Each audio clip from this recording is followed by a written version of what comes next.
Hey guys, it's Woody the Unexceptional Gamer. I'm playing a game of domination with Rapid Fire MPL, and I think I have one friend here, T-Mart. But this video isn't so much about the gameplay. Instead, this video is about how to fight. So I'll start off talking about my qualifications to some extent. I'm just a guy who did MMA for about 4 years. I stopped about the time I tore my ACL and had to go through rehab and such. But I don't pretend to be the world's toughest fighter, but I was, kind of mid-level on, one of the more successful gyms, around. So, that's where I was, and not really special, but not a pushover either, and that's that. In giving advice, I'm going to assume that you're not a fighter, right? This is sort of, how to fight for the non-fighter type of video here. So the first thing is the stand-up game. In the stand-up game, experienced fighters know how important it is to work the body. Pro fighters especially. You take the body down, the rest will fall. It is incredibly exhausting to get hit in the body, and that's a really big deal. But we're not pro fighters, and especially, this video is made for the guy who really doesn't know much about fighting. So don't really focus on the body. Your focus as sort of a fighting noob is the nose. So it is amusing when I hear non-fighters, right, people who've never had any real experience or training, explain that when they get into a fight, they do some sort of magical move which knocks the other guy out in a heartbeat. That's not how fights actually go, right? There is no magical one-punch knockout by and large. Sometimes you see it on YouTube, but those are the exceptions. Most of the time, fights last a little bit longer, and guys who were never trained to punch don't throw magical knockout punches. What you want to do is focus on the nose. It is discouraging in ways I have a hard time describing to get hit in the nose. It's this wake-up call, this, oh my god, I'm really in a fight, and oh my god, this fight really, really sucks. That's hard to put into words. But if you pop a guy in the nose, then it can get them bleeding. It really tests their courage, and it's exhausting to get hit in the face. A typical knockout shot is to the jaw. Basically what you want to do is move their head a lot, and you don't move their head a lot by hitting them in the forehead so much. If you want their head to have a lot of movement, you hit them in the jaw. But, I don't think you should be focusing on a knockout shot as an untrained puncher. Instead, you'd be better off, just focusing on damaging the guy, hitting his psyche, and that means breaking, bloodying his nose. Aim right for it. And speaking of punching, let's talk about how to do that. Obviously, you roll up your hand into a fist, your thumb goes next to your index finger, and when you punch, you twist your shoulders into the guy, right? You stand there, throwing a right, for example.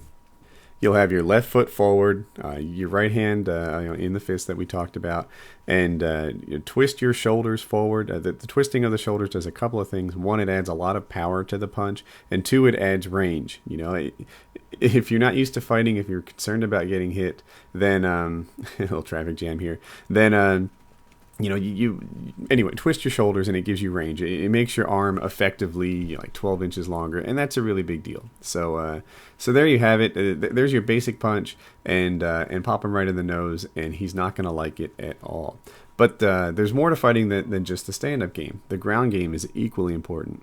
And if you've never fought before, you're not going to be hitting, your triangle, your arm bar, or even the chokes, really. Instead, let's just worry about positioning. It is difficult to keep a guy who wants to go to the ground from taking the fight to the ground. If one guy's motivated like that, unless the guy has some sort of, wrestler's takedown defense, it's going down. So your goal is to be that guy that's on top. It's as simple as that. Now, on the way down, there's a scramble, and that's a good opportunity to get this top position. And once you're on top, your primary objective, right, that your only goal in the world is to stay on top. When you're on top, a couple things happen. One, his offense is next to nil. I don't think anyone's ever been knocked out while their opponent was on their back throwing hammer fists. It just doesn't really happen. They don't even really get hit very hard. At most, you can annoy the guy if you're on your back punching from there. The other thing is when you're on the top position, that other guy is getting exhausted. He's there, sort of lifting you with his arms. He's pushing up as hard as he can, and it's like doing push-ups. Well, what are you doing? You're just laying on him. You're putting pressure on him. You're leaning with your arm in his neck or on his face.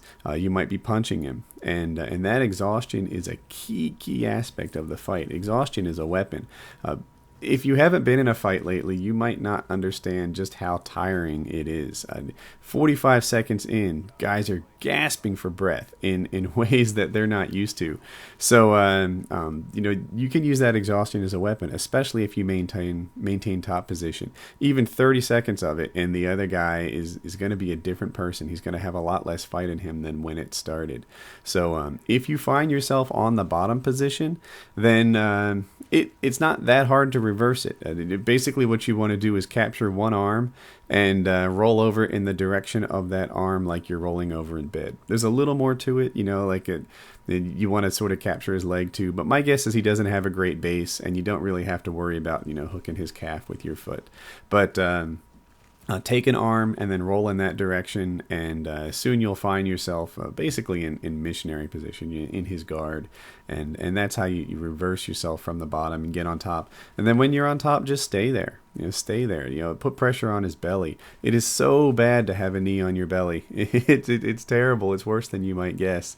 So that about sums it up. I'm going to go over it one more time. In your stand-up game, to throw a right, it's left foot forward, rotate your shoulders forward, and aim right for the nose. And trust me, he'll hate it. And on the ground game, get top position and make that your primary objective. If you have top position, don't worry as much about throwing punches as you are worried about maintaining that top position. That is everything. And once you're there, keep your weight on him, exhaust him, and then throw punches at him at your leisure. That's the benefit of being on the top position. You can do whatever you want there, and you'll be in good shape. The last thing I'll sort of talk about is who to fight. I would say that a year of experience is worth somewhere around 30 to 50 pounds. In Brazilian Jiu-Jitsu, they often say a belt is worth that much. And even if you're slightly better and the guy outweighs you by 50 pounds, you're going to have a really hard time. So try to keep that in mind.